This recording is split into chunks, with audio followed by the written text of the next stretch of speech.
Hello friends, welcome to the new episode of my channel. আমি অরিত্র। এখন আমরা কথা বলবো হচ্ছে সৃজিত মুখার্জির ছবি টেক্কার টিজার নিয়ে, যাতে লিড চরিত্র প্লে করছেন দেব, রুক্মিণী এবং স্বস্তিকা মুখার্জি। তো এটা একটা ওয়ান লোকেশন হস্টেজ থ্রিলার হতে চলেছে।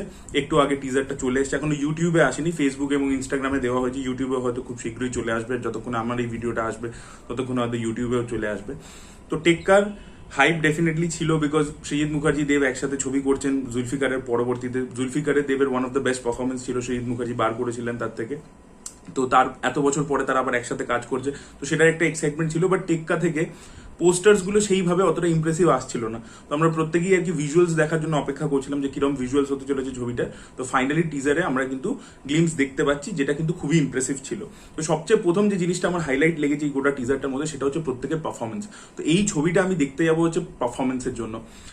মানে সৃজিত মুখার্জি জুলফিকারে দেবকে দিয়ে দারুণ কাজ করিয়েছিলেন, টেক্কাতে নেক্সট কিন্তু তাকে দিয়ে দারুণ ভাবে কাজ করাতে চলেছেন, এটা কিন্তু আমরা পরিষ্কার বুঝে গেছি। তো যেখানে দেব বলছে যে আমরা আপনাদের আশেপাশে ভূতের মতো ঘুরে বেড়াই, আপনারা আমাদেরকে নোটিস করেন না, তার পরবর্তীতে এই পৃথিবীতে গরিব হয়ে জন্মানো সবচেয়ে বড় পাপ, এবং তারপরে যেখানে সে বলছে যে এবার মনে থাকবে, আপনাদের চেহারাগুলো মনে থাকে না কিন্তু এবার মনে থাকবে, ওই জায়গাতে দেবের ভয়েসের মধ্যে আপনি ইমোশনটা ফিল করতে পারবেন। এবং যেখানে সে মানে একটা একটা লোককে বলে না যে ধাক্কা দিতে দিতে দিতে আপনি যখন পাহাড়ের ধারে নিয়ে সে এতটা ডেসপারেট হয়ে পড়ে, তখন সে পুরো নিজের ফ্রাস্ট্রেশনটা, রাগটা বার করে। এবং যে চিৎকারগুলো যেখানে যেখানে দেব করছে, দেখবেন টিজারে কিছু জায়গা আছে ওর আউটবাস্ট হচ্ছে, ব্রেকডাউন হচ্ছে, সেই জায়গাতেও দেবের পারফরমেন্স কিন্তু আউটস্ট্যান্ডিং লাগছে। তো টিজারে কিন্তু টিজার লেভেল থেকেই বোঝা যাচ্ছে দেব কিন্তু দারুণ কাজ করেছে অ্যাজ অ্যান অ্যাক্টর।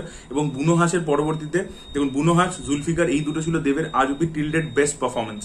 তার পরবর্তীতে আমার মনে হয় টেক্কা এই লিস্টে অ্যাড হতে চলেছে। এবার দেখা যাক ওই দুটো পারফরমেন্সকে ছাপাতে পারে কিনা, কারণ দেবেরও ম্যাচুরিটি এসছে, সে আরো অনেক ধরনের ডিরেক্টরসদের সাথে কাজ করেছে। তো দেখা যাক সেটা কি হয়। বাট দেবের পারফরমেন্স কিন্তু ডেফিনেটলি খুব ভালো লাগছে, এবং এটা সবচেয়ে প্রথম হাইলাইট যে কারণে আমি ছবিটা দেখার জন্য ইন্টারেস্টেড। এবং দ্বিতীয় হচ্ছে ডেফিনেটলি স্বস্তিকা মুখার্জি খুবই বড় অভিনেত্রী, তার একটা জাস্ট ঝলক রয়েছে, বাট সেখানেও শি ইজ ভেরি ইমপ্রেসিভ। আর রুক্মিণী মৈত্রকেও বেশ ভালো লাগছে, তার পারফরমেন্সও কিন্তু বেশ ন্যাচারাল। এবং রুক্মিণীর যে একটা অ্যাকসেন্টের ব্যাপার থাকে, দেখবেন সে যখন বাংলা বলে, সেটা কিন্তু এখানে ফিল করা যায়নি, অ্যাটলিস্ট টিজার লেভেল থেকে।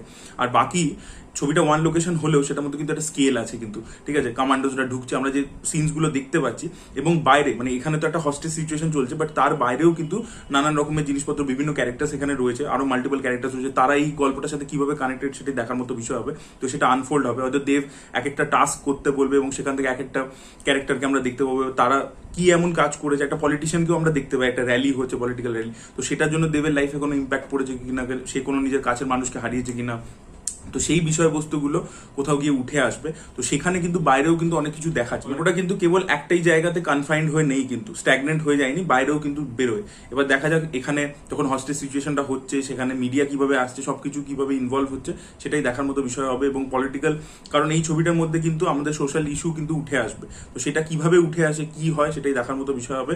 টিজারটার কিন্তু কাটিংটা খুব ভালো হয়েছে, সাউন্ড ডিজাইনটা স্পেশালি কিন্তু খুব ভালো হয়েছে।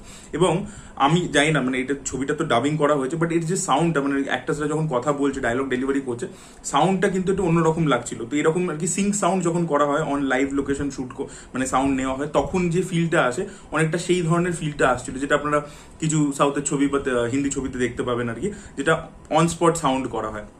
তো আমি জানি না এখনো পোস্ট প্রোডাকশনের কাজ পুরোপুরি হয়নি বলে কি সেরকম ফিল হচ্ছিল, জানি না। সেইটা একটা জিনিস আমার খালি খারাপ লেগেছে, মানে যখন ডায়লগটা দিচ্ছে না, আপনারা ভালো করে যদি শোনেন, দেখবেন যে কোথাও একটা মিক্সের হালকা প্রবলেম মনে হচ্ছে।